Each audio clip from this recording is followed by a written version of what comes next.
beneath the endless Texas sky, where the stars seemed close enough to touch. A solitary cowboy's life changed forever in one fateful night. Jack Morrison had always believed he was alone in the universe, tending his struggling ranch with nothing but his horse and his dreams. But when a blazing object tore through the heavens and crashed into his property, everything he knew about reality shattered. Inside the wreckage, he found something impossible, a being from another world, injured and dying. His decision to help would trigger events beyond his wildest imagination. Within hours, his remote ranch became ground zero for an interstellar conflict that had been raging across the galaxy for centuries. What Jack couldn't know was that his simple act of compassion would make him the most wanted man on Earth and beyond. This is the story of how one poor cowboy's kindness sparked a war that would determine the fate of humanity itself. Jack Morrison wiped the sweat from his weathered brow as the Texas sun began its descent toward the horizon, painting the sky in shades of amber and crimson. His ranch, if it could still be called that, sprawled across 200 acres of scrubland just outside the forgotten town of Redemption Falls. The paint on the barn had long since peeled away. The fences sagged in places where he couldn't afford repairs, and his herd had dwindled to just 12 head of cattle. At 42 years old, Jack had spent the last decade watching his father's legacy crumble, despite his best efforts to hold it together. The bank letters came regularly now, each one more threatening than the last, reminding him that 3 months remained before foreclosure became inevitable. His weathered hands, calloused from years of hard labor, trembled slightly as he secured the gate to the corral where his old Mari, Dusty, waited patiently for her evening feed. The isolation had never bothered Jack before. He'd always been a solitary man, finding peace in the vast emptiness of the Texas plains. But lately, the silence felt heavier, pressing down on him like a physical weight. His nearest neighbor lived 15 miles away, and the small town offered little company beyond the occasional drink at McGinty's saloon. Most folks had left years ago, chasing opportunities in the cities, leaving behind only the stubborn and the desperate. Jack supposed he was both. As darkness settled over the ranch, Jack prepared his meager dinner beans and day-old bread, washed down with black coffee. The radio crackled with static, barely picking up the distant station that played country music interspersed with weather reports. He sat on his porch, the wooden boards creaking beneath his weight, and stared up at the impossibly clear night sky. The stars had always fascinated him, those distant points of light that seemed to promise something more than the hard-scrabble existence he'd known. His mother used to tell him stories about the constellations, back before the cancer took her when he was just 12. She'd said that somewhere up there, among all those stars, there had to be others looking back, wondering if they were alone too. Jack had dismissed it as childish fantasy, but on nights like this, when the universe spread out above him in all its glory, he couldn't help but wonder. The first sign that something was wrong came at 11:47, according to the old pocket watch his father had given him. A brilliant streak of light tore across the sky, far brighter and larger than any shooting star Jack had ever seen. It moved with terrifying speed, trailing flames and sparks as it descended at a steep angle directly toward his property. The sound came seconds later, a thunderous roar that made the ground shake and sent Dusty into a panicked frenzy in the corral. Jack leaped to his feet, his heart hammering in his chest as he watched the object disappear beyond the ridge that marked the eastern boundary of his land. The impact shook the entire ranch, rattling the windows of his house and sending a plume of dust and debris mushrooming into the night sky. For a moment, Jack stood frozen, his mind struggling to process what he'd just witnessed. Every instinct told him to call the sheriff, to report what had happened and let someone else deal with whatever had just crashed onto his property. But something deeper, some spark of curiosity or destiny, pulled him toward the site instead. He grabbed his flashlight and rifle. You never knew what you might encounter in the Texas wilderness at night, and climbed into his battered pickup truck. The vehicle protested as always, the engine coughing twice before finally turning over. He drove across the rough terrain, following the path of destruction that the falling object had carved through his land. Scrub brush had been flattened, and small fires burned here and there where debris had scattered. The crash site itself lay in a shallow depression about 2 miles from his house, and as Jack approached, he could see the crater it had created, easily 40 feet across. Steam rose from the wreckage, and strange lights flickered within the twisted metal that bore no resemblance to any aircraft Jack had ever seen. The craft, for it is clearly some kind of vehicle, was roughly triangular in shape, though portions had been torn away during the crash. The hull appeared to be made of a dark, metallic substance that seemed to absorb light rather than reflect it, and symbols or writing in an unknown language covered its surface. Jack approached cautiously, his rifle raised though he had no idea what he expected to shoot. The heat radiating from the wreckage was intense, forcing him to shield his face with his arm. Through a gaping hole in the craft's side, he could see movement. Something was alive in there. Against every shred of common sense he possessed, Jack moved closer, peering into the damaged interior. What he saw would haunt his dreams for the rest of his life. The being inside was roughly humanoid in shape, but clearly not human. It stood perhaps 7 feet tall, though it was difficult to judge as it lay crumpled against what appeared to be some kind of control panel. Its skin was covered in scales that shimmered with an iridescent quality, shifting between deep green and bronze in the flickering light. The head was elongated, with a pronounced ridge running from the crown down to a pointed snout, and its eyes, those terrible, beautiful eyes, glowed with a faint amber luminescence. Those eyes found Jack's, and in that moment, he felt a connection he couldn't explain. A desperate plea for help that transcended language and species. The creature's chest heaved with labored breathing, and dark fluid blood, Jack assumed, pooled beneath its body. One of its arms, which ended in clawed hands with 3 long fingers, reached out toward him in what could only be interpreted as a gesture of supplication. Jack's hand shook as he lowered his rifle. Every fiber of his being screamed that this was impossible, that he should run, that nothing good could come from what he was about to do. But he'd never been able to turn away from a creature in pain, whether it was a stray dog or, apparently, a being from another world. He set down his rifle and flashlight, then grabbed a crowbar from his truck to widen the opening in the craft's hull. The metal groaned and bent under his efforts, revealing more of the strange interior. The alien watched him work, its breathing growing more shallow with each passing moment. When Jack finally created an opening large enough, he crawled inside, the heat nearly overwhelming. Up close, the alien was even more imposing, its muscular frame suggesting great strength despite its current weakened state. Jack gently touched its shoulder, feeling the surprising warmth of its scaled skin, and gestured toward the opening, trying to communicate his intention to help. Getting the alien out of the crashed craft proved to be the most physically demanding task Jack had ever attempted. Despite its injuries, the creature must have weighed at least 300 pounds, and its long limbs made maneuvering through the narrow opening extremely difficult. The alien seemed to understand what Jack was trying to do, and helped as much as it could, using its one functional arm to pull itself forward. The sounds it made, low, clicking vocalizations mixed with something that might have been words in an incomprehensible language, sent shivers down Jack's spine. After nearly 30 minutes of struggle, they finally emerged from the wreckage, both covered in the strange dark fluid that served as the alien's blood. Jack half dragged, half carried the being to his truck, somehow managing to load it into the bed despite the weight and awkward dimensions. He threw a tarp over it, not to hide it really, but more from an instinctive desire to protect it from the elements.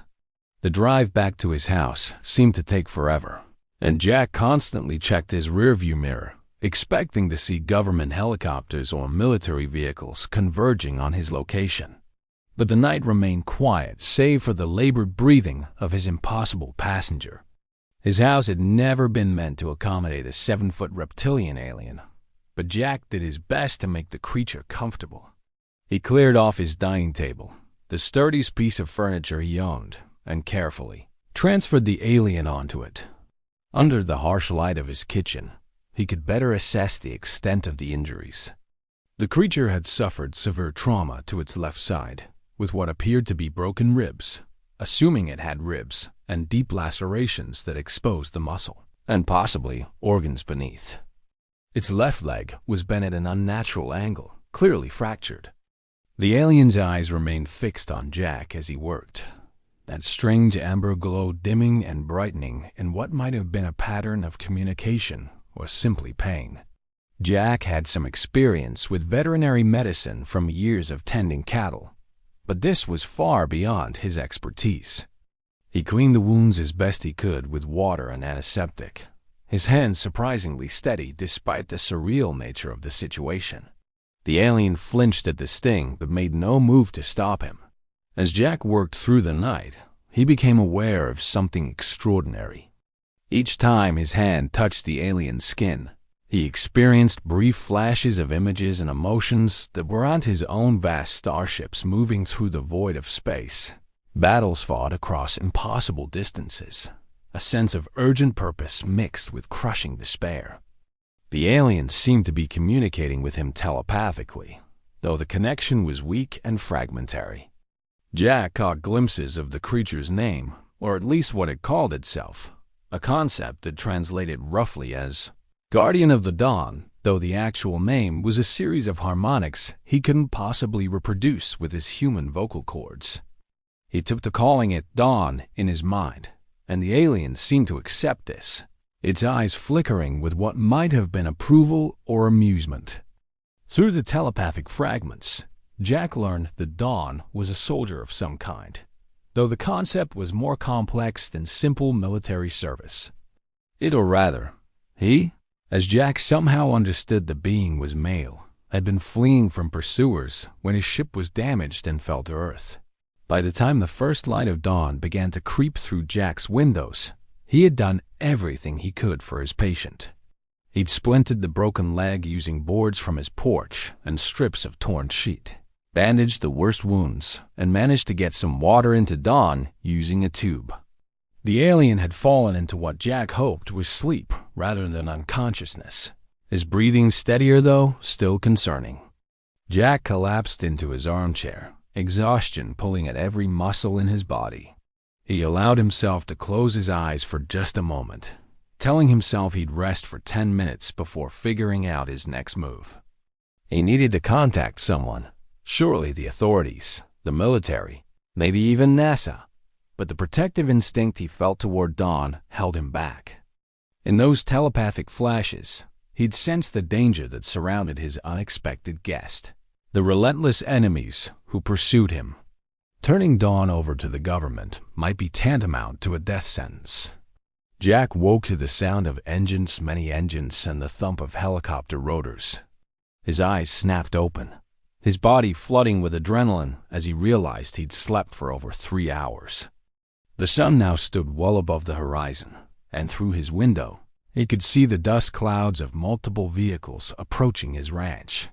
He rushed to the window and felt his blood run cold. At least a dozen military-style vehicles were converging on his property from multiple directions, their black hulls bearing no military insignia or identification. Above them, 3 helicopters circled like predatory birds. These weren't local law enforcement or even conventional military. Something about the sleek, advanced design of the vehicles and aircraft suggested a level of technology and organization far beyond anything Jack had seen before. Within minutes, his ranch was completely surrounded. Armed personnel in black tactical gear deployed from the vehicles with practiced precision, establishing a perimeter around his house. A larger craft, something that looked more like a spacecraft than a helicopter, landed in his yard, crushing his vegetable garden and sending his chickens scattering in terror. Don stirred on the table, his eyes flickering open with sudden alertness. A low growl emanated from deep in his chest, a sound that vibrated through the air and made Jack's teeth ache. The alien tried to rise, but his injuries prevented any significant movement. Through their weak telepathic connection, Jack felt a surge of emotions from Don's fear. Yes, but also fury and grim determination. Images flashed through Jack's mind, showing him what these forces were. The Dominion, as Don called them, an interstellar empire that had been hunting Don's people for generations. They had tracked Don to Earth, and now they would stop at nothing to capture or kill him. And anyone who had helped him would share his fate. Jack grabbed his rifle, knowing it was useless against the force arrayed outside his house, but unable to simply surrender without a fight. His ranch, his home, the last piece of his father's legacy, all of it was about to be taken from him, and probably his life along with it. A voice boomed from an external speaker, cold and authoritative. "This is Dominion Security Force Alpha. The property is surrounded. You are harboring a fugitive wanted for crimes against the Galactic Concordat. Surrender the prisoner immediately, and you will not be harmed. You have 60 seconds to comply." Jack looked at Don, who met his gaze with those luminous amber eyes. In that moment, without words, they reached an understanding. Jack had never been good at following orders, especially from those who threatened him. His stubborn Texas pride, the same trait that had kept him on this failing ranch when any sensible person would have left, now flared to life. Whatever Don was accused of, whatever crimes the Dominion claimed he'd committed, Jack knew one simple truth. Don had crashed on his land, injured and helpless, and Jack Morrison didn't abandon those who needed his help. Not for all the galactic empires in the universe. He moved to the window and shouted back, his voice steady despite his pounding heart. "This is my land, and that creature is under my protection. You want him? You'll have to come through me." The response was immediate and devastating. Energy weapons, for they could be nothing else, opened fire on his house. Unlike bullets, these weapons fired bolts of coherent light that punched through walls like they were paper. Jack dove for cover behind his overturned couch, wood splinters and debris raining down around him. The front wall of his house disintegrated in seconds, exposing the interior to the assault force. Don roared, a sound that seemed to shake the very foundations of reality, and suddenly the temperature in the room dropped precipitously. Frost formed on the remaining walls as the alien summoned some kind of defensive energy field around himself and Jack. The attacking forces hesitated, their weapons seeming to slide off the invisible barrier. Jack stared in amazement as Don, despite his grievous injuries, raised one clawed hand and gestured toward the doorway. The nearest attackers were thrown backward, as if struck by an invisible giant, their bodies ragdolling through the air to crash into their comrades. But the effort cost Don dearly. His body convulsed, and the protective field flickered. Blood poured from his wounds with renewed vigor, and his eyes began to dim. He was dying, using the last of his strength to protect the human who had saved him. Jack knew they couldn't hold out much longer. The Dominion forces were regrouping, bringing up heavier weapons. He could see what looked like a cannon being rolled into position, aimed directly at what remained of his house. They had perhaps minutes before being obliterated. In desperation, Jack reached out and grabbed Don's hand, feeling the cool scales beneath his palm. The telepathic connection surged, stronger than before, and suddenly Jack's mind was flooded with images and information. He saw Don's ship, not the crash wreckage, but the vessel as it had been, a sleek fighter craft with advanced capabilities. He saw its location, buried deep in the crater, and he saw what it still contained, a beacon, a communication device that could call for help. Don's people, the Resistance as they called themselves, had outposts throughout the galaxy. If Jack could activate that beacon, help might come. It was a desperate hope, but it was the only hope they had. Don's grip tightened on Jack's hand, and in his fading eyes, Jack saw trust and gratitude. The alien was entrusting him with this impossible task. Time seemed to slow as Jack made his decision. The cannon outside was nearly in position, and he could hear the commanding officer counting down the final seconds before they opened fire with enough force to vaporize everything within the house. Dawn's protective field was failing, flickering like a dying light bulb. Jack released the alien's hand and sprinted toward the back of his house, crashing through his bedroom window in an explosion of glass and wood. He hit the ground rolling, pain flaring in his shoulder where shards had cut him, but adrenaline pushed him forward. Shouts erupted behind him as the Dominion forces spotted his escape, and energy bolts seared the air around him. He zigzagged as he ran, making for the old storm cellar that his grandfather had built back in the 1930s. It was a relic from a time when tornadoes were the worst threat a man had to face. How innocent those days seem now. Jack threw open the cellar doors and dropped into the darkness below, pulling the doors shut just as a blast struck where he'd been standing, scorching the wooden surface black. The cellar connected to a network of old irrigation tunnels that his father had dug decades ago, back when water management had been crucial to the ranch's success. Jack had explored them as a boy, knew every twist and turn of the underground passages. He grabbed an old flashlight from the shelf where emergency supplies had sat untouched for years and plunged into the tunnels. The ceiling was low, forcing him to crouch as he moved, his breath coming in ragged gasps. He could hear the muffled sounds of activity above, the Dominion forces searching for him, probably bringing scanning equipment. But these tunnels were lined with old lid pipes and metal reinforcements that might, just might, confuse their sensors. Jack navigated by memory through the darkness, taking turns that led him away from the house and toward the eastern ridge where Dawn's ship had crashed. The journey that had taken minutes by truck would take much longer on foot through these cramped tunnels, but it was his only chance. Above ground, Commander Reptile of the Dominion Security Force stood in the ruins of Jack Morrison's house, his segmented armor gleaming in the Texas sun.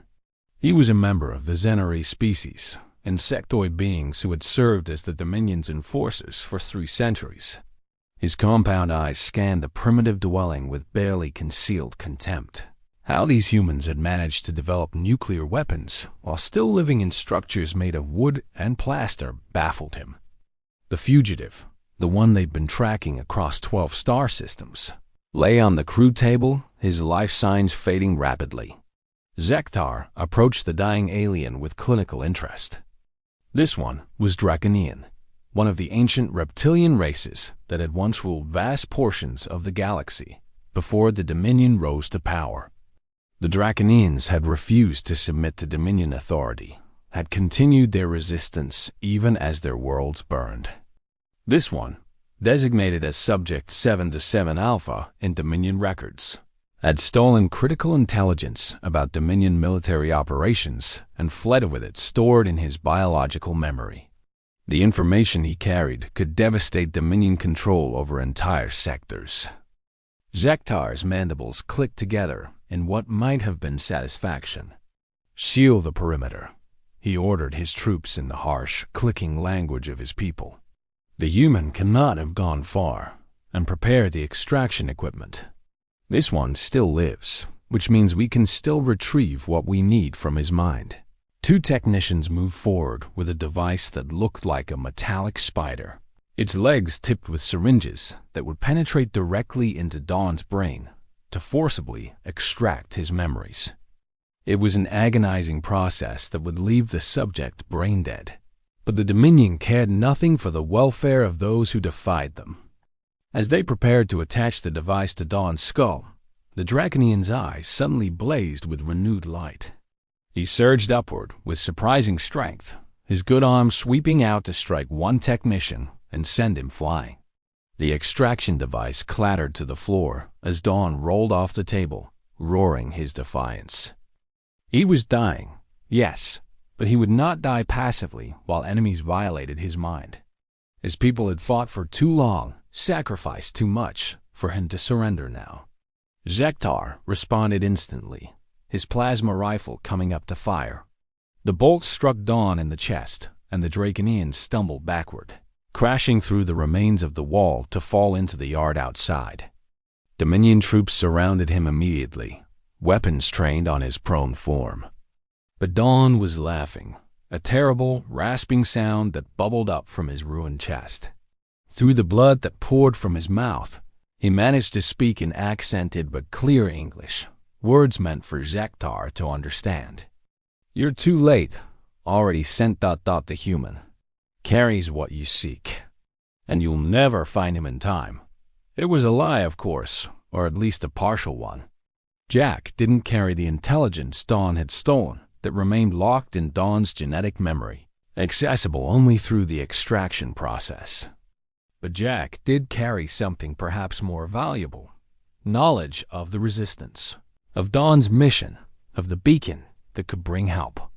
And more importantly, the statement would force Zektar to divide his attention, to hunt for Jack rather than focus solely on extracting the intelligence from Dawn's dying mind. Zektar's compound eyes narrowed as he processed this new information. If the human truly carried copies of the stolen intelligence, he could not be allowed to escape.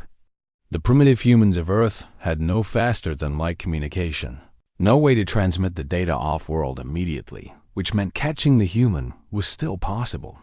But he also could not allow this Draconian to die before extraction was complete. He made a rapid calculation. "Squad Alpha with me. We hunt the human. Beta and Gamma squads, keep this one alive and begin extraction. I want everything in his head uploaded within the hour." As Zektar moved toward the search perimeter, Dawn's eyes followed him, amber light dimming further. The Draconian had bought Jack precious time, but he knew it wouldn't be enough. The human was brave, but woefully unprepared for what he faced. The Dominion would find him, capture him, probably kill him. And it would all be Dawn's fault for crashing on this world, for dragging an innocent into a war that had been raging since before Earth's sun had formed. Yet in Jack's eyes, Dawn had seen something he hadn't encountered in years of warfare: simple, uncomplicated compassion. Not strategic alliance, not tactical advantage, just one being helping another because it was the right thing to do. If that spark of decency still existed in the universe, perhaps there was still something worth fighting for. Miles away, Jack emerged from the tunnel exit, hidden among rocks near the crash site. His clothes were torn, his hands bleeding from scraping against the rough walls in his haste. The sun beat down mercilessly as he climbed the ridge toward the crater, his legs burning with exertion. He could see Dominion forces in the distance, their vehicles beginning to spread out in a search pattern. They hadn't found the tunnels yet, but it was only a matter of time. The crash site looked even more devastating in daylight. The crater had scarred his land, and the wreckage of Dawn's ship lay scattered across 100 yards. Jack scrambled down into the crater, his boots sliding on the loose earth. Up close, the alien technology was both fascinating and incomprehensible.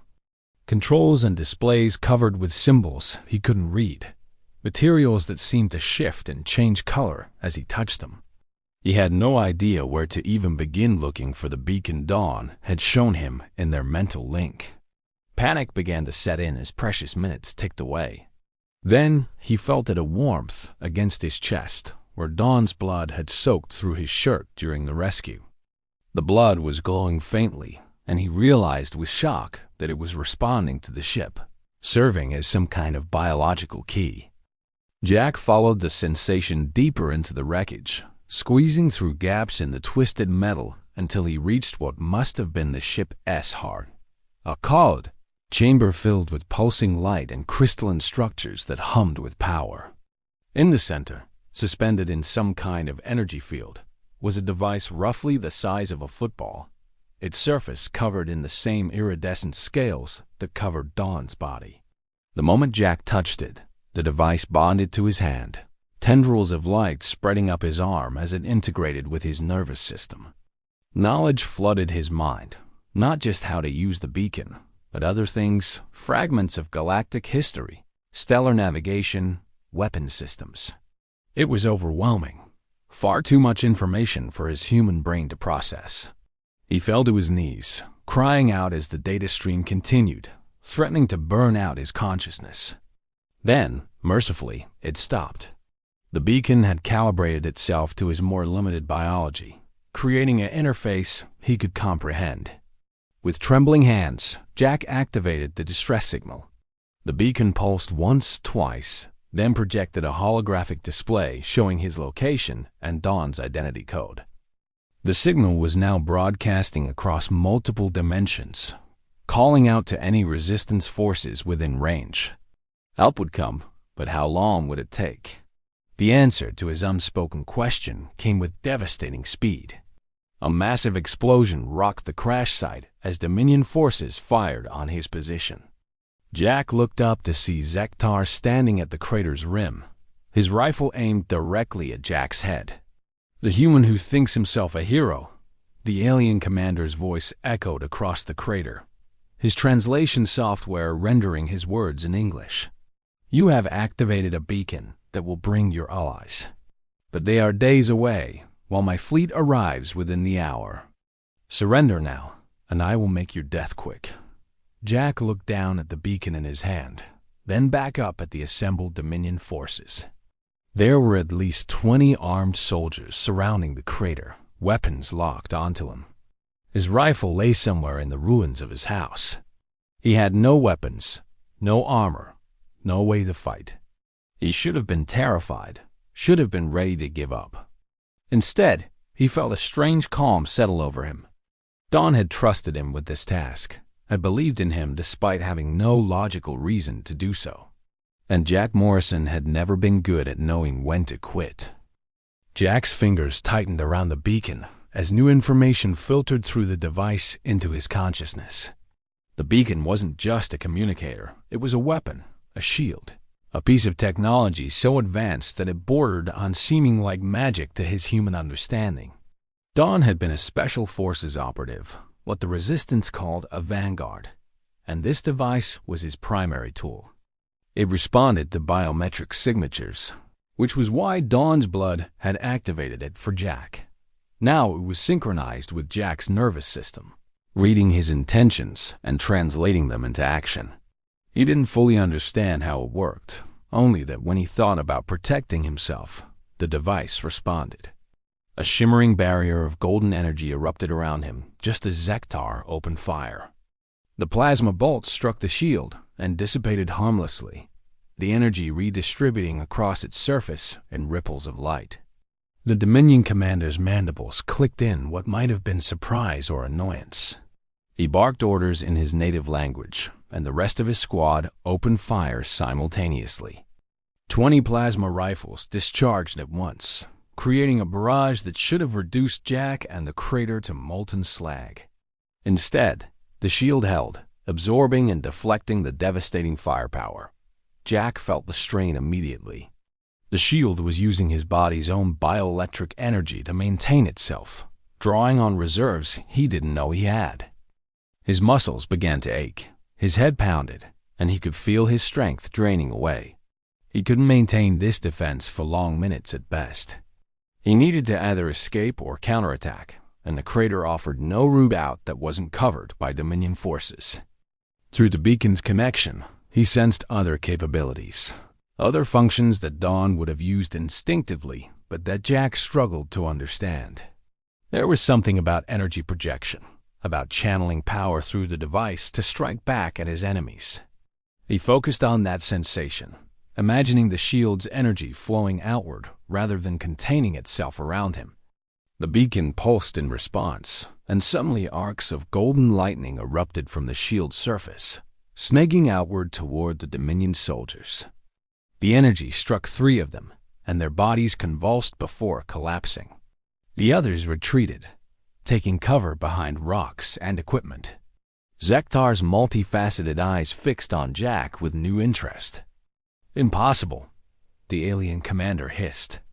No untrained human should be able to interface with Vanguard technology. The neural load alone should have reduced your brain to liquid. He signaled to his troops, and they began to spread out, flanking positions designed to overwhelm Jack's defense from multiple angles. Back at the ranch house, Don's situation had deteriorated catastrophically. The extraction device had been attached to his skull, its syringes penetrating deep into his brain tissue. The pain was beyond description, beyond anything Don had experienced in his long years as a soldier.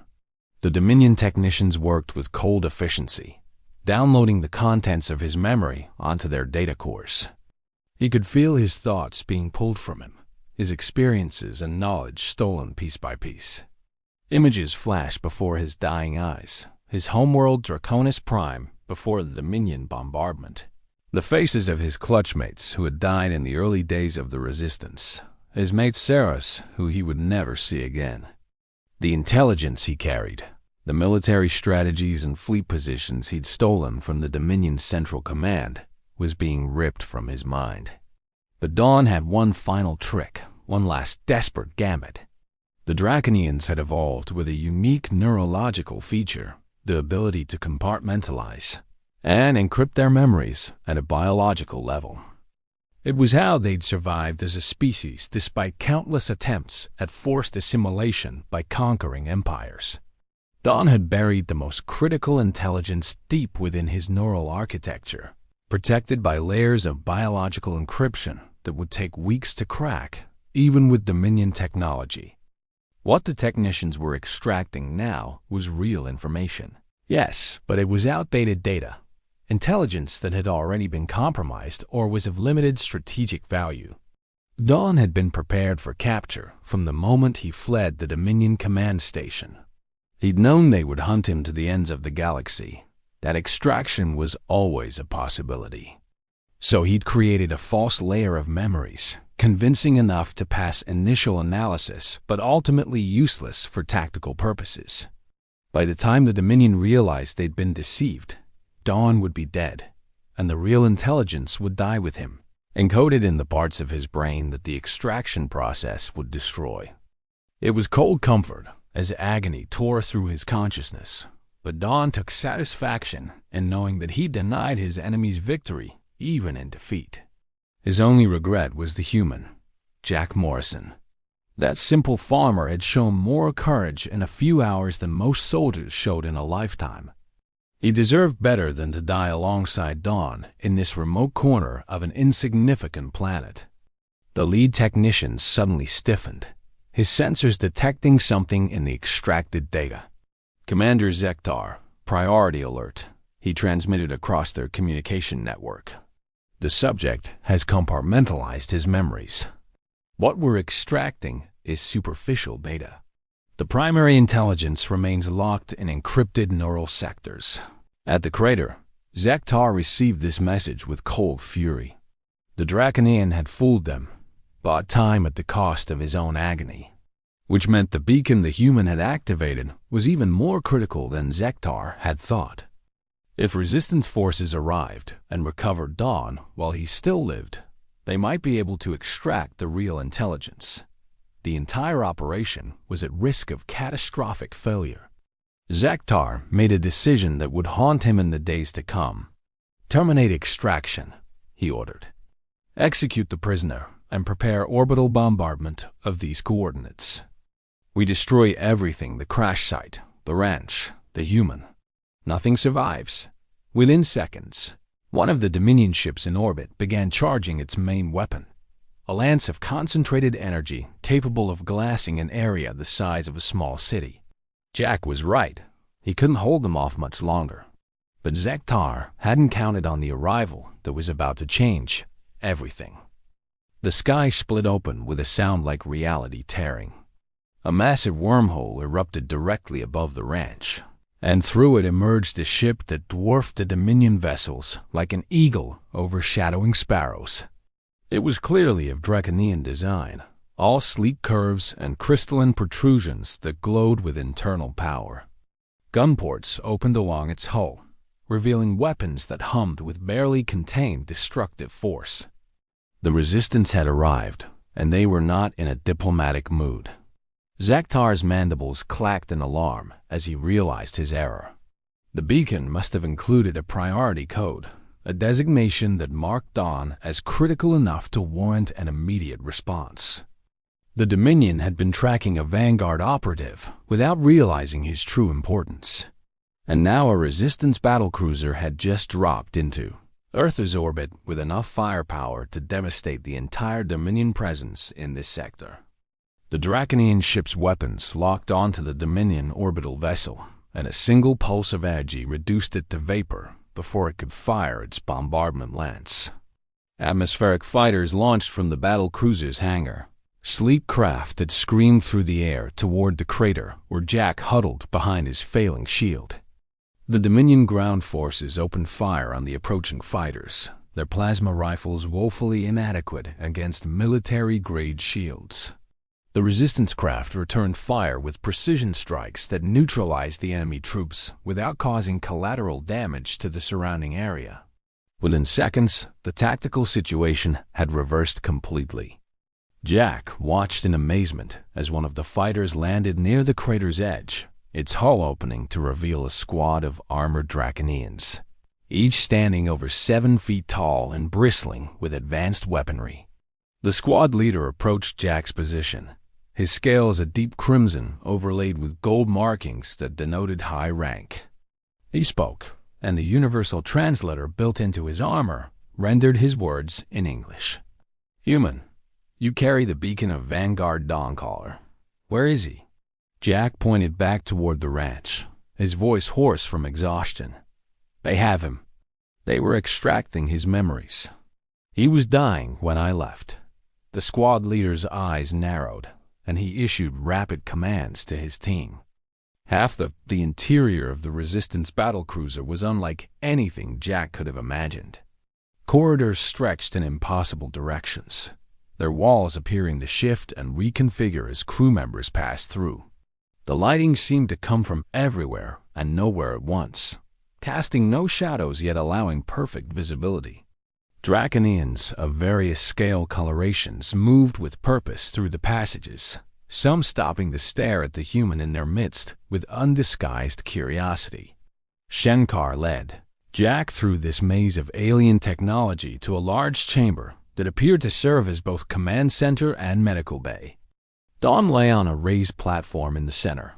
Medical equipment Jack couldn't begin to understand, monitoring his vital signs and administering treatment. The Vanguard's chest rose and fell with steady breaths, his wounds already showing signs of remarkable healing. A Draconian female with scales of deep purple worked over him, her movements precise and efficient. She looked up as Jack entered, her amber eyes studying him with keen interest. "So this is the human who saved our Vanguard," she said, her voice carrying a musical quality that the translator couldn't quite capture.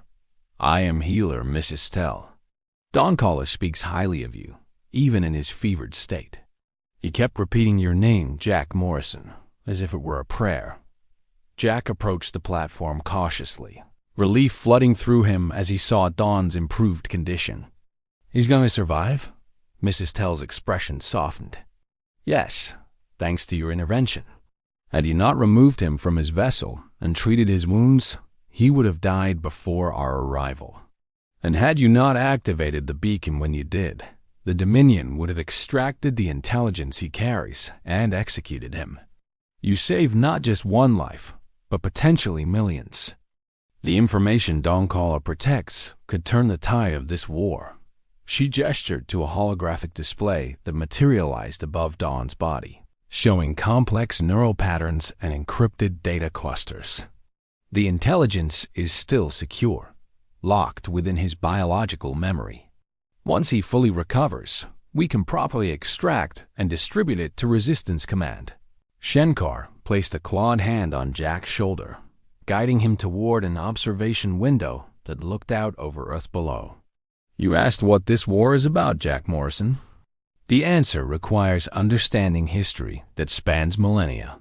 The commander activated a holographic projector, and images filled the space before them, star systems and civilizations rising and falling, fleets battling across cosmic distances, worlds burning beneath orbital bombardment. 20,000 years ago, the Draconian Concord was one of many powers in this galaxy. We were explorers, scientists, warriors when necessary, but always seekers of knowledge first.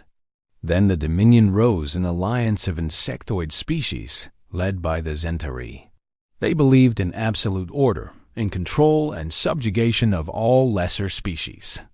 They began a campaign of conquest that has consumed the galaxy ever since. The hologram showed draconian worlds falling one by one, populations enslaved or exterminated, culture and history erased. They came for us because we refused to submit, because our way of life represented everything the Dominion opposed: freedom, individuality, the right of species to determine their own destiny. Jack watched the images with growing horror. The scale of destruction was incomprehensible: billions dead, entire civilizations reduced to dust. How many worlds have fallen? He asked, his voice barely above a whisper. Shenkar's eyes dimmed with sorrow. Thousands. The Dominion controls 60% of the galaxy now. The Resistance holds perhaps 20%, and the rest remains neutral or independent for now. We fight not for conquest, but for survival, for the right to exist. Every battle we win delays the inevitable just a little longer. The hologram shifted to show current Resistance strongholds, scattered islands of freedom in an ocean of Dominion control.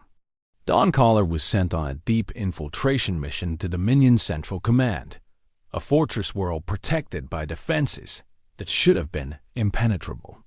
Somehow, he succeeded in penetrating their core systems and stealing fleet deployment data, strategic planning, technological specifications. With this information, we could strike at Dominion supply lines, disrupt their expansion, perhaps even liberate occupied worlds. The weight of what Jack had been drawn into settled on his shoulders like a physical burden. And they followed him here, to Earth. Shenkar nodded grimly. Your world has now been marked by both sides in this conflict. The Dominion knows that humans encountered and aided a Resistance operative. They will return, if not today, then eventually. Earth sits at a strategic location along several hyperspace lanes. It was only a matter of time before the war reached your doorstep. Dawncaller's arrival simply accelerated the timeline. Jack felt his legs weaken, and he grabbed onto a nearby console for support. Then I've doomed my world. By helping Dawn, I've brought this war to Earth. The Draconian commander's expression was unreadable. Perhaps, or perhaps you've given your world a chance it would not otherwise have had. The Dominion discovers new civilizations constantly. Those who submit are absorbed into their empire, their cultures erased, their people enslaved. Those who resist are destroyed as examples to others. Earth was always going to face this choice. You have simply ensured that when the choice comes, humanity will know there are allies in the stars who value freedom. Mrs. Tell approached, her medical duties temporarily complete. The human needs rest, she said to Shenkar. He has exhausted himself maintaining the beacon shield. His neural pathways show signs of strain. She turned to Jack with concern. You should not have been able to interface with Vanguard technology at all. Your species hasn't developed the necessary neural architecture. That you did so without permanent damage speaks of remarkable mental resilience. Jack touched his chest where the beacon had bonded with him. It's still connected to me, isn't it? I can feel it, like a warmth in my mind. Mrs. Tell examined him with devices that swept over his body in waves of soft light. Yes, the beacon has partially integrated with your nervous system. Removing it would cause severe neural trauma. You're bonded to it now, as Dawncaller was. She looked at Shenkar with obvious concern. This changes things. A human carrying Vanguard technology, the Dominion will hunt him relentlessly. They cannot allow such integration to be studied or replicated. The implications crashed over Jack like a wave. He couldn't go home. The moment he set foot back on his ranch, he would endanger everyone near him. His neighbors, the people in town, anyone he cared about would become targets simply by proximity. The life he'd known was truly over. burned away in the fire of first contact. He thought of his father's legacy, the land that had been in his family for 4 generations, now scarred by a crater and the ruins of his house. "What happens to me now?" he asked, surprised by how steady his voice remained. Shenkar exchanged a long look with Mrs. Tell before answering. "You have 2 choices, Jack Morrison. We can attempt to establish you with a new identity somewhere on Earth, provide you with resources to start over far from your ranch. The Resistance would monitor you, offer protection where possible, but ultimately you would be on your own, vulnerable to Dominion discovery, or ... double key paused, letting the wave of the alternative hang in the air. Or you can come with us. Join the Resistance. The Beacon has chosen you. Such things are rare, almost never occurring outside our species. With training, you could learn to use it properly, become something more than a simple human." Jack looked down at Dawn's sleeping form, remembering the moment their hands had touched, the flood of images and emotions that had passed between them. He thought of his mother's stories about the stars, her certainty that humanity was not alone in the universe. He thought of his father's stubbornness, the refusal to quit, even when logic said all was lost. That same stubbornness burned in Jack's chest now. The Dominion had attacked his home, threatened him on his own land. They tried to kill him for the crime of showing compassion to an injured being. And if Shenkar was right, they would come for Earth eventually regardless of Jack's choice. "Teach me," Jack said, his voice gaining strength. "Teach me to use this beacon. Teach me to fight. I'm just a cowboy from Texas, but I'll be damned if I let those insect bastards threaten my world without someone standing up to them." A sound from the medical platform drew their attention. Don's eyes had opened, and he was looking at Jack with an expression that might have been pride mixed with concern. The vanguard struggled to sit up, waving away Mrs. Tell's attempts to restrain him. "The human speaks with a warrior's heart," Don said, his voice still weak but clear. "I felt his courage when he pulled me from my ship, saw his determination when he held off a Dominion squad with no training. If Jack Morrison wishes to join us, I will train him myself. I owe him that much." Shenkar inclined his head in acknowledgement. "Very well. When you are recovered, Don Caller, the human will become your responsibility. But know this, both of you, the path ahead is one of sacrifice and suffering. The Dominion does not forgive, and they never forget. You will be hunted across the stars.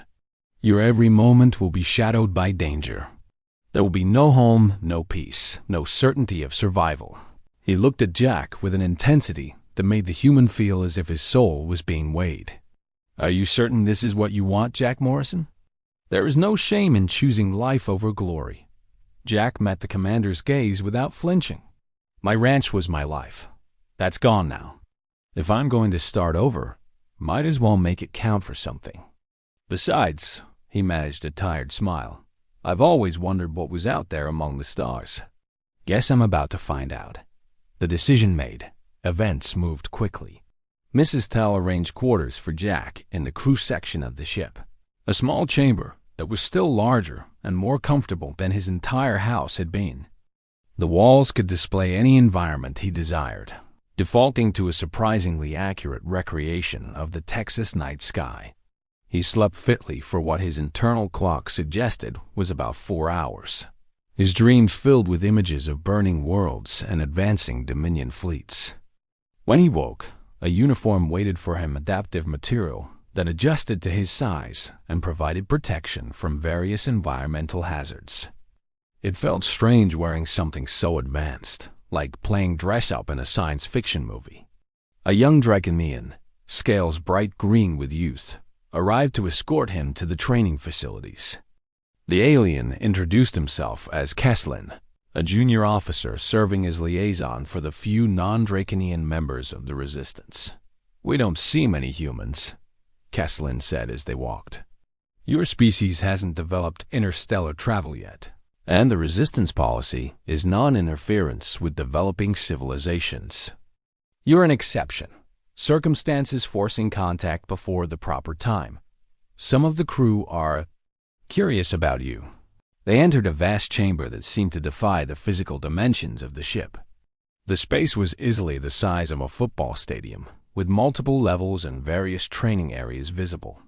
Resistance soldiers practiced with weapons, engaged in hand-to-hand combat, or trained with technology that Jack couldn't begin to understand.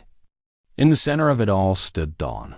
His injuries remarkably healed, though Jack could see fresh scars across his scales. The Vanguard wore minimal armor, and his amber eyes locked onto Jack the moment he entered. "Human," Dawn said, and there was warmth in his tone that hadn't been there before. "You saved my life. Among my people, such a debt can never be fully repaid, but I will do what I can. If you truly wish to stand against the Dominion, I will forge you into a warrior they will fear." He gestured to an open area. "Come, your training begins now. And I warn you, it will hurt. But by the time I'm finished, you'll be able to hold your own against any enemy in the galaxy." Jack stepped forward, his heart pounding but his resolve firm. Behind him, Earth continued its orbit, unaware that one of its suns had just taken his first step toward becoming something more than human. The war had come to Earth, but Earth was about to fight back. 3 months passed aboard the Resistance battle cruiser. Time measured not by days, but by training sessions that pushed Jack far beyond what he thought were human limitations. Dawn proved to be a relentless instructor, driving Jack through combat drills, weapons training, and exercises designed to deepen his connection with the beacon. The device had truly bonded with Jack's nervous system, creating pathways that allowed him to access its power with increasing precision. What had started as desperate, instinctive use evolved into controlled technique. Jack learned to shape the energy shields into different configurations, to channel offensive bursts with accuracy, to sense approaching danger through the beacon's connection to quantum fields that permeated space. The training was brutal. Jack's body, conditioned by years of ranch work, adapted to new forms of exertion. Draconian gravity was slightly higher than Earth's, making every movement more difficult until his muscles compensated. Their combat style emphasized speed and precision over brute strength, techniques refined over millennia of warfare. Jack fell countless times, suffered bruises and strains that Mrs. Tell's medical technology healed overnight, only for training to begin again the next morning. But Jack learned. His determination, that stubborn Texas pride that had kept him on a failing ranch, now drove him to master skills that should have been impossible for a human. Dawn taught him the philosophy behind resistance tactics. Fighting not for conquest, but survival meant being faster, smarter, more efficient than an enemy with superior numbers and resources. Every battle had to count, every casualty minimized. The resistance couldn't afford to win through attrition, so they won through precision and sacrifice. Jack absorbed these lessons, feeling himself transform from a simple cowboy into something harder, sharper, more dangerous. Kesslin became something like a friend, the young Draconian fascinated by Jack's perspective on the galaxy. Through their conversations, Jack learned more about the diverse species within the Resistance, not just Draconians but Luminarians who existed partially in higher dimensions. Vren, whose crystalline bodies could interface directly with computer systems. Kelter, whose shape-shifting abilities made them perfect infiltrators. The Resistance was a coalition of those who refused to submit, each bringing unique strengths to the fight. Earth had not been idle during Jack's absence. The Dominion's attack on his ranch had been explained away by government officials as a gas line explosion. A laughable cover story that anyone who'd actually seen the aftermath knew was false. But most of the population remained blissfully unaware of the truth. However, certain elements within Earth's governments had taken notice. The Resistance had made contact through carefully controlled channels, sharing limited information about the galactic situation. Not enough to cause mass panic, but sufficient to begin preparations for what would inevitably come. Earth's militaries began adapting, incorporating the few pieces of resistance technology that could be manufactured with available resources. Hidden facilities constructed defense platforms in orbit, camouflaged among commercial satellites. It wasn't much. Earth's technology was still centuries behind either the Resistance or Dominion, but it was something. Dawn briefed Jack on these developments during their sessions, explaining that Earth now stood at a crossroads. The planet could continue its isolationist development, pretending the galaxy beyond didn't exist, or it could join the broader cosmic community with all the dangers and opportunities that entailed. The intelligence that Dawn had stolen finally proved its worth. Once his recovery was complete and proper extraction protocols applied, the data revealed a stunning vulnerability in Dominion fleet deployment.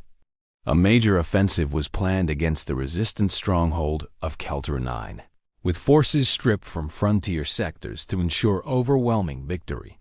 This created a window narrow and brief, where several occupied worlds could be liberated before the Dominion could respond. The Resistance High Command moved quickly, assembling a strike force for a multi-pronged offensive. Dawn's cruiser would be part of this operation, and Jack would face his first real combat. The night before deployment, Jack stood alone in his quarters, staring at the holographic Texas sky above his bed. He'd sent a message to Earth, to his neighbor Martha Hendricks, who'd always been kind to him, asking her to look after his land. He didn't know if he'd ever see it again. The beacon pulsed against his chest, warm and reassuring, a reminder that he'd become something more than the man who lived alone in that ranch house. But had he become something better, or just something different? The question haunted him. Dawn entered without announcing himself, a habit that had initially annoyed Jack, but which he'd come to accept as normal among Draconians. The Vanguard carried 2 glasses filled with a luminescent liquid. Kelter synthesis, Dawn explained, offering one to Jack. Traditional drink before battle among my people. It heightens awareness and steadies the nerves. Jack accepted, sipping cautiously. The taste was indescribable, like electricity and honey and starlight all mixed together. Dawn stood beside him, looking up at the fall sky. "I never thanked you properly," the Draconian said quietly. "Not just for saving my life, but for choosing to fight. You had no stake in this war, no reason to risk yourself. Yet, you did. Such courage is rare anywhere in the galaxy." Jack shrugged, uncomfortable with the praise. "Where I come from, you don't leave folks to die if you can help them. Doesn't matter if they're human or alien or something else entirely. It's just what you do." Dawn's expression was unreadable, but his tone carried warmth. "That philosophy, it's why the Resistance fights. Not for territory or resources, but for the simple principle that all sentient beings deserve freedom and dignity. The Dominion sees only hierarchy and utility. You've reminded me why our cause matters, Jack Morrison. Whatever happens tomorrow, know that you've already made a difference." The fleet departed at what Jack's Earth-trained mind registered as dawn, though time had little meaning in space. 15 Resistance vessels, ranging from massive battle cruisers to swift frigates, emerged from hyperspace at coordinates that placed them deep within Dominion-controlled territory. Their target was Vesa 7, a mining world where millions of slaves extracted rare minerals under brutal conditions. The landing was violent, the shuttle slamming into the surface hard enough to jar Jack's teeth despite the inertial dampeners. The ramp dropped, and suddenly they were in combat. Dominion security forces, mostly Zentari like Zektar, but also other species Jack didn't recognize, opened fire from prepared positions. Jack's training took over, his conscious mind stepping aside to let instinct guide him. The beacon flared to life, projecting a shield that absorbed incoming fire while Jack returned shots with the plasma rifle Dawn had trained him to use. The weapon kicked differently than any gun he'd fired before, but the principle was the same: aim, breathe, squeeze. A Xanadari soldier fell, then another. Dawn moved like liquid death beside him, his own weapons cutting through the enemy with surgical precision. The vanguard's movements were almost too fast to follow, each shot finding its target, each step perfectly placed to maximize cover and angles of fire. The rest of their squad advanced in coordinated fashion, their years of training evident in every movement. They breached the mining complex's main entrance, and Jack saw true horror for the first time. The slaves, representing dozens of species, some humanoid and others utterly alien, were emaciated, their bodies broken by forced labor. Chains and restraints held them in place, sophisticated technology ensuring compliance through pain. Children worked alongside adults, their large eyes filled with despair that had long since given up hope. Jack felt rage burn through him, white-hot and purifying. This was what the Dominion stood for, not order or efficiency, but cruelty and exploitation. Don's warnings about the brutality of war seemed inadequate in the face of this systematic destruction of souls. The Squad's demolition expert planted charges on the restraint controls while medics began triage on the most severely injured. Jack and others held the perimeter, fighting off waves of Dominion reinforcements that poured in from other sections of the complex. The beacon's power flowed through him, and he found himself moving with confidence he'd never possessed before. He was no longer just Jack Morrison, poor cowboy from Texas. He was something new, something forged in the crucible of interstellar conflict. The evacuation was chaotic but organized, centuries of resistance experience evident in every decision. Transport shuttles descended despite heavy fire, loading slaves as quickly as possible. Jack helped carry those too weak to walk, his enhanced strength allowing him to manage loads that would have been impossible months ago. A child, some species with blue fur and enormous eyes, clung to his neck, whimpering in a language he couldn't understand but needed no translation. "I've got you," Jack murmured, words that transcended species barriers. "You're safe now." He loaded the child into a shuttle just as alarms screamed across the complex. Dominion reinforcements had arrived ahead of schedule, a battlecruiser dropping out of hyperspace with weapons already charging. The resistance fleet engaged immediately, but it was clear they couldn't hold for long. Don's voice cut through the chaos on Jack's comm unit. "All teams, begin immediate withdrawal. We've saved who we can. Time to go." But Jack's position was pinned by enemy fire, his squad trapped in a corridor with Dominion forces advancing from both directions. The beacon pulsed with warning, sensing the danger but offering no solution. Then Jack felt a surge of power unlike anything he'd experienced before. The beacon wasn't just a tool. He realized it was alive in some way, or at least intelligent. And it was offering him a choice. He could use its full power, unleash everything it contained, but doing so would burn out his nervous system. He'd save his squad and the remaining slaves in this section, but he'd likely die in the process. Or he'd conserve power, retreat, and leave people behind to suffer under Dominion brutality. It wasn't really a choice at all. Jack had left Earth to fight for something that mattered, to make his life count for more than a failing ranch. Here, in this moment, he could make a difference that would echo across lives he'd never meet.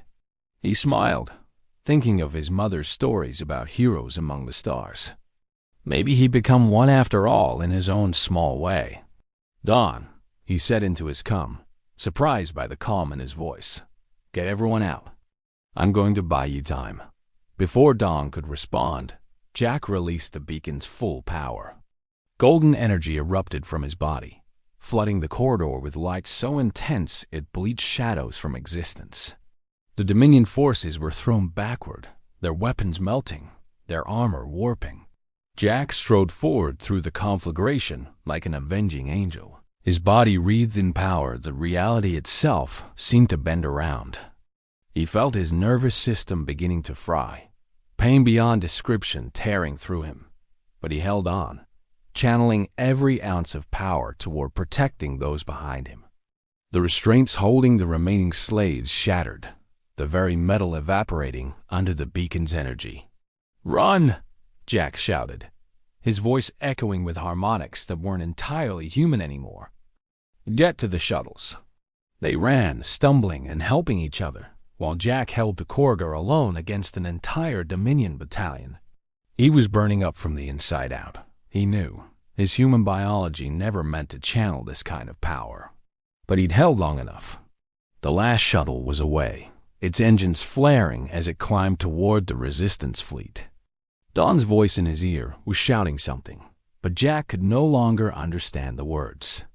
Everything was light and pain, and a strange sense of peace. The last thing Jack Morrison saw before darkness claimed him was the resistance fleet making the jump to hyperspace, carrying thousands of freed souls to safety. Then there was nothing at all. Jack woke slowly, consciousness returning in fragments like pieces of a shattered mirror being carefully reassembled. He was back on the battle cruiser in the medical bay, every inch of his body wrapped in regenerative technology. Mrs. Tell's face swam into focus above him, her purple scales catching the light. "Welcome back," she said softly. "You've been unconscious for 6 days. We weren't certain you'd survive." Jack tried to speak, but his throat was too dry. The healer held water to his lips, and he managed a few sips before finding his voice. "The mission? A success," came Don's voice from beside the bed. The Vanguard looked haggard, as if he hadn't slept since the operation. "We freed over 10,000 slaves from Vesa 7 alone." The other strike teams reported similar successes across 4 worlds. "Your sacrifice, your courage, gave us the time we needed. You saved them all, Jack. Every single one." Jack closed his eyes, relief washing through him. "The beacon?" Mrs. Tell answered. "Still bonded to you, though it's dormant now, recharging. It will be weeks before you can safely access its power again. What you did channeling that much energy should have killed you. Somehow, you survived. Your body is adapting, evolving to handle the strain. You're becoming something unique in the galaxy. Jack Morrison. Neither fully human nor Draconian, but something new." Over the following weeks, Jack's recovery continued. His body had indeed changed, his cellular structure reinforced at a molecular level, his nervous system rewired to handle the beacon's power more efficiently. He would never be fully human again, Mrs. Tell explained, but neither was he something entirely other. He was a bridge between species, living proof that evolution could be catalyzed by technology and will. The freed slaves had been transported to resistance-safe worlds where they would rebuild their lives. Many asked about the human warrior who had saved them, the strange being wreathed in golden light who had stood alone against the Dominion. Jack's action had become legend, spreading through resistance networks and beyond. Earth, monitoring resistance communications, learned of Jack's heroism. The governments that had been reluctant to fully commit to galactic engagement now saw the potential in their species. If one human could make such a difference, what could humanity accomplish if fully integrated into the resistance? Negotiations intensified, resources allocated to space development, volunteers recruited for off-world service. Jack Morrison's choice was rippling outward, changing not just his life but the trajectory of his entire species. When Jack was finally cleared for duty, he found himself summoned to the battle cruiser's command center. Shenkar waited there, along with other high-ranking resistance officers Jack had never met. "Jack Morrison," the commander said formally, "your actions at Vesa 7 have been recognized by Resistance Command. You have been offered a choice return to Earth as a liaison officer, helping to integrate human forces into the Resistance, or continue active service as a Vanguard operative. Both positions come with significant responsibility and danger." Jack didn't need to think long. Earth would go on without him, would find its place in the galaxy with or without his direct involvement. But out here, among the stars, he'd found a purpose that transcended anything he'd imagined while struggling to save his father's ranch. "I'll stay," he said. "There are still people suffering under Dominion rule, still battles to fight." I'm not done yet. Don stepped forward, placing his clawed hand on Jack's shoulder. Then you'll fight beside me, brother. The first human vanguard. Together, we'll show the galaxy what courage truly means. Months turned to years. Jack Morrison became a legend in his own right. The human who fought with draconian courage and earned the respect of species across the resistance. He led missions to free slaves, disrupted Dominion supply lines, and inspired others to join the fight. Earth gradually emerged from its isolation, humanity taking its first steps as a true spacefaring civilization. The Dominion learned to fear the name Jack Morrison, the human who had escaped their grasp and become one of their most effective enemies. Zektar, now a high commander in the Dominion forces, made hunting Jack a personal mission, their encounters becoming the stuff of military legend on both sides. But the war continued, as wars often do, with no clear end in sight. The resistance held the line, pushed back where they could, lost ground elsewhere. It was a struggle measured in generations, not years. On a transport ship carrying freed slaves to safety, Jack stood looking out at the stars that had captivated him his whole life. He was 47 now by Earth's calendar, though the relativistic effects of faster-than-light travel made such measurements almost meaningless. His body bore scars from dozens of battles, souvenirs from worlds whose names he could barely pronounce. The beacon had become a part of him, as natural as breathing, its power always ready when needed. Don joined him at the viewport, his own scales showing the silver of advancing age. Do you ever regret it? The Draconian asked quietly. Leaving your home, your world? The simple life you could have lived? Jack thought about that ranch in Texas, the quiet nights under endless stars, the uncomplicated existence of cattle and fences and land. Then he thought about the children on this transport, freed from chains and given a future. He thought about the countless beings across the galaxy who had been saved because someone had chosen to fight rather than surrender. No, Jack said finally. That cowboy on that ranch died the night your ship crashed. I became someone else, someone who could make a difference. If I'd known then what I know now, all the pain and loss and struggle, I'd still make the same choice. Because some things are worth fighting for, even when the fight seems impossible. Don's eyes glowed with approval. Spoken like a true vanguard, they stood together in companionable silence. Two warriors from different worlds bound by shared purpose. Behind them, former slaves laughed and cried with relief, their voices a chorus of languages united by hope. Ahead, the stars beckoned with promises of more battles, more sacrifices, more chances to push back the darkness. Years later, Jack would return to Earth briefly, walking the grounds of his old ranch that had been preserved as a memorial. The crater from Dawn's crash remained, now marked with a monument commemorating first contact. His house had been rebuilt as a museum, telling the story of the cowboy who became a legend. Children came to learn about the man who had looked at an impossible situation and chosen compassion over fear, courage over safety. Standing in that familiar Texas landscape, older now and forever changed, Jack felt the weight of his journey. He thought about the boy he'd been, dreaming of stars while struggling to keep his family's land. That boy would never have imagined this outcome, that his simple act of helping an injured being would spark a revolution in human consciousness, would prove that humanity deserved a place among the stars, not through conquest, but through character. The beacon pulsed gently against his chest, a reminder that his work wasn't finished. The Dominion still threatened the galaxy, still enslaved billions, still represented everything that opposed freedom and dignity. But the resistance was stronger now, bolstered by human ingenuity and determination. Earth's forces had proven themselves in battle, human vanguards joining Jack in the fight. The tide hadn't turned, not yet, but it had stopped advancing. For the first time in millennia, the Dominion faced an opponent that refused to yield, that grew stronger with each passing year. Jack Morrison, the poor cowboy from Texas, had helped make that possible. Not through superhuman ability or advanced technology alone, but through the simple human capacity to choose right over easy, to stand for others, even at great personal cost. As he prepared to leave Earth once more, returning to the battle cruiser that had become his true home, Jack took one last look at the Texas sky.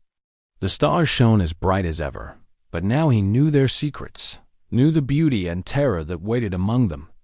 He thought of his mother's words, her certainty that humanity wasn't alone.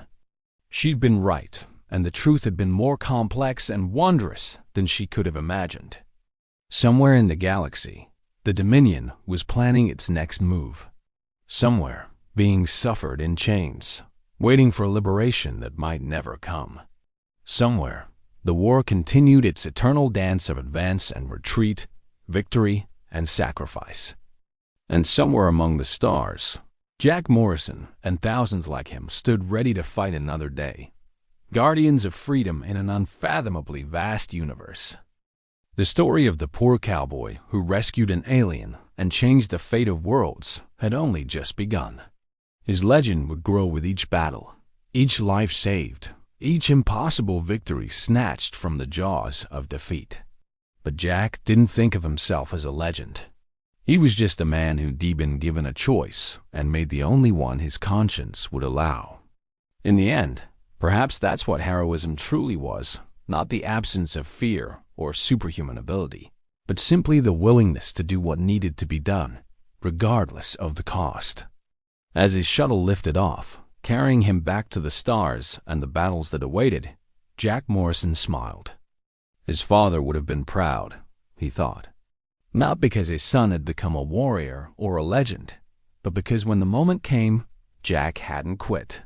He'd stood his ground, helped those who needed it, and refused to surrender even when all logic said he should. That stubborn Texas pride had carried him farther than he'd ever dreamed possible. The beacon pulsed with warmth, and through its connection, Jack felt the presence of dawn aboard the battle cruiser, felt the solidarity of thousands of resistance fighters preparing for their next mission. He wasn't alone, would never be alone again. He'd found something more valuable than his ranch, more lasting than any legacy his father could have left him. He'd found purpose, family, a cause worth dying for, and more importantly, worth living for. The shuttle broke atmosphere, Earth falling away beneath him one more time, a blue marble of beauty and potential. His homeworld would endure, would grow, would eventually take its place as a major power in the galactic community. But that was a story for future generations to write. Jack's story was simpler. A cowboy, an alien, a choice made in darkness that brought light to millions. Some might say it was destiny, that the universe had guided Dawn's crashing ship to that specific ranch on that specific night. Jack didn't know about destiny. He knew about doing right by others, about standing up when standing up was hard, about believing that one person could make a difference even in a conflict spanning the galaxy. And he knew that somewhere out there, new recruits to the resistance were hearing his story, finding courage in the tale of the human who had started with nothing but compassion and become a symbol of hope. If a poor cowboy from Earth could stand against the Dominion, could forge himself into a warrior worthy of respect from species millennia older than humanity, then anyone could find their strength. Anyone could choose to fight. Anyone could be a hero.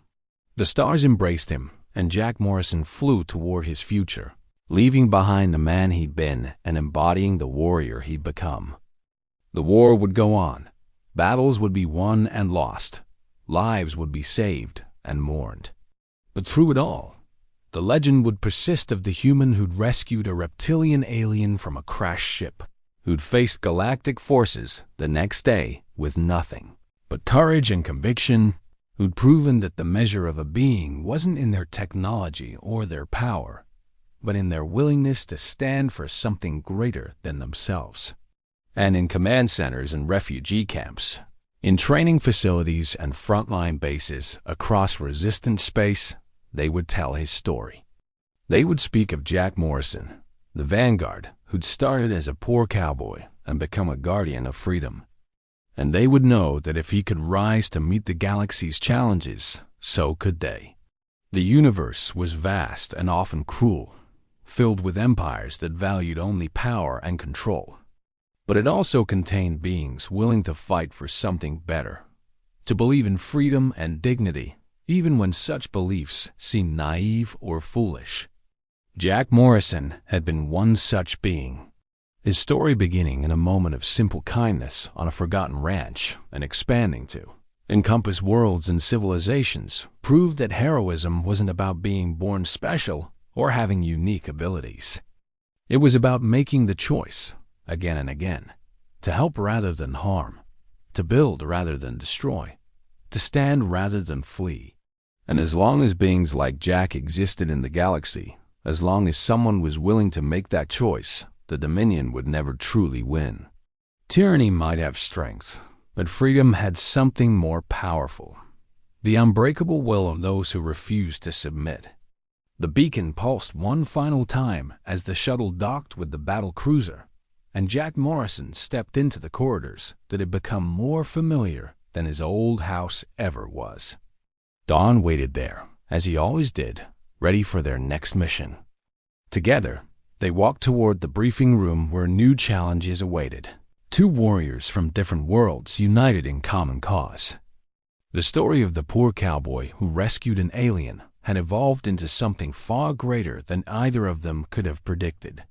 It had become a testament to the power of compassion, the strength of determination, and the eternal truth that one person, making one choice, can change the destiny of worlds.